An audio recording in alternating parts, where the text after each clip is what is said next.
Tonight on Newscenter. Deadly shots fired after a homecoming celebration. Night on the town turns dangerous as bullets fly. Armed robbers strike an apartment in California. An inside look at the Cal U Convocation Center. Medieval sword fighting takes over the Performance Center. And the Vulcans seek perfection heading into division play. Vandalism occurs on university property. A body is found dead in Bell Vernon. The Vulcans say goodbye to their old home. A local pizza shop may carry weapons. Students channel their inner female. And a club sport reaches ultimate heights. Newscenter starts right now. I am perfection. Perfection. I am perfection. So take your best shot. I'm Shelby McAdams. And I'm Will Moore. I'm Lauren Tarosic with your Entertainment Report. I'm Allison Steinheiser with Sports. I'm Justin Carlo. And I'm Lauren Tarosic. I'm Will Moore with Sports. I'm Gloria Stone with your Entertainment Report. Our top story tonight, the deadly homecoming shooting that rocked the borough of California as well as the Cal U community. Sunday morning, shots were fired at a post-homecoming party at 264 Mechanic Street, Apartment F in California Borough. When police arrived, they found multiple people injured, the most severe of which was 18-year-old Jerron Grayson. CUTV was at the press conference when Washington County District Attorney Stephen Toprani announced the charges. But a decision on Vitale wasn't the only thing discussed at last Thursday's meeting. One borough resident asked why borough police should be responding to calls at Vulcan Village. With all the recent incidents with crime and issues with safety occurring on and off campus, it would only seem wise for the students of California University to remember the basic rules of safety. The Student Activities Board, along with the Cal hockey team, will be sponsoring an event to benefit an organization that the hockey team works very close with all year long.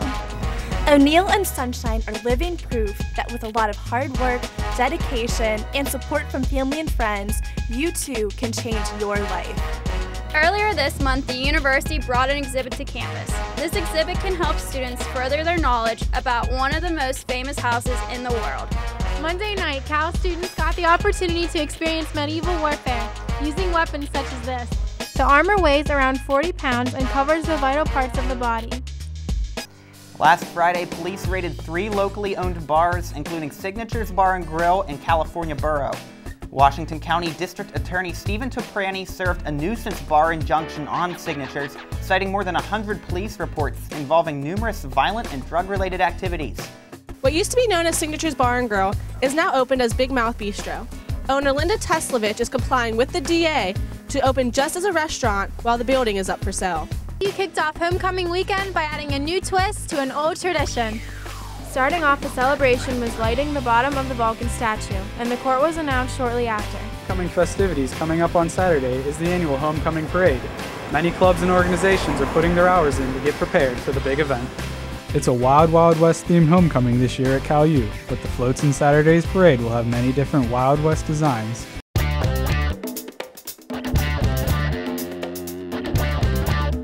The felony arson charge has been dropped against the Cal U mascot Blaze the Vulcan, who was accused in a homecoming float fire.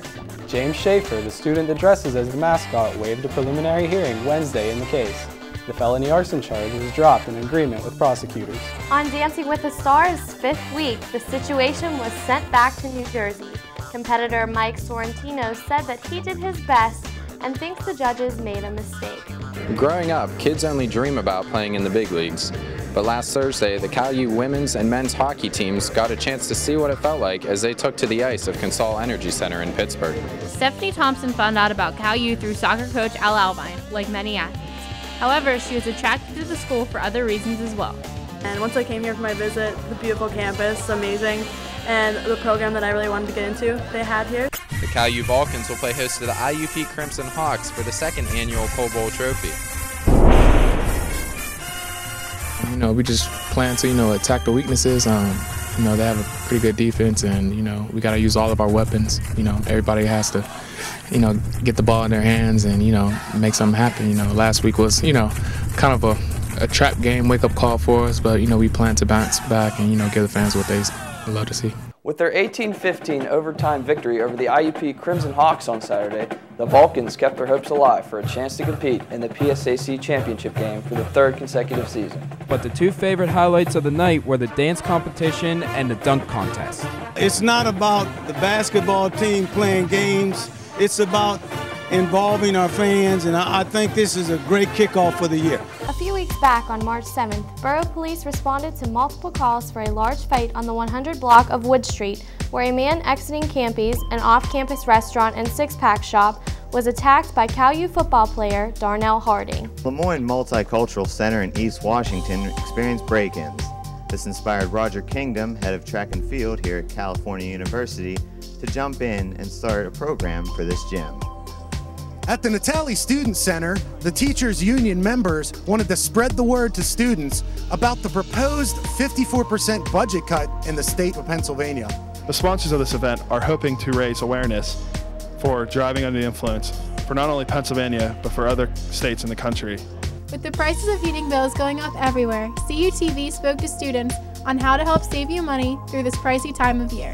The Multicultural Center and Black Student Union will be sponsoring many events for Black History Month, and it began with the opening ceremony. CUTV was first on the scene as search crews and a dive team were called after a towboat along the Monongahela River reported a body hanging from the tree branches off of State Route 906 in Washington County. California University has brought in a number of prominent speakers this semester. This week, the university brought in a former campaign manager for the 2000 election and a key member of the Democratic National Committee. Dr. Cyril Buck, one of the country's leading pathologists, visited the California University campus to discuss the importance of forensic science and pathology with students. With the theme of this year's Women's Studies Conference being Gender in Sports, the committee wanted a keynote speaker who had experience in this area.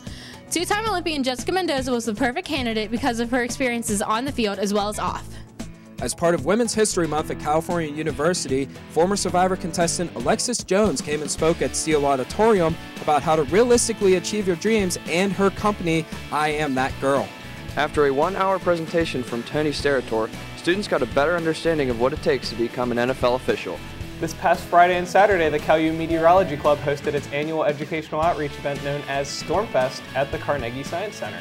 The Modern Language Department hosted a salsa dancing workshop to teach the students of California University about salsa dancing and the Latin culture. If you smell!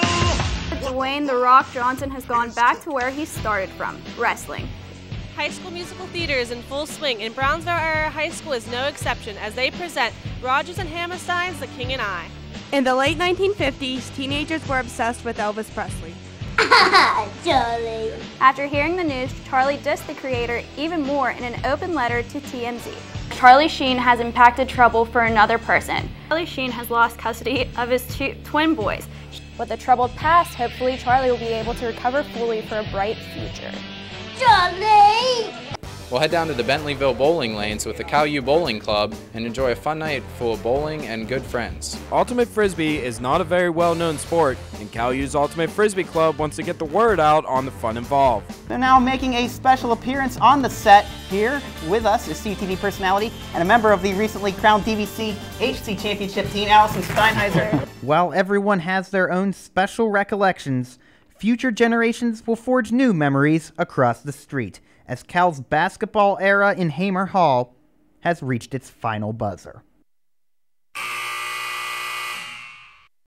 And that's all for this edition of Newscenter. Don't forget, you can check out Newscenter anytime online. You can visit our page by going to youtube.com and searching CUTV News Center. We'll see you next week.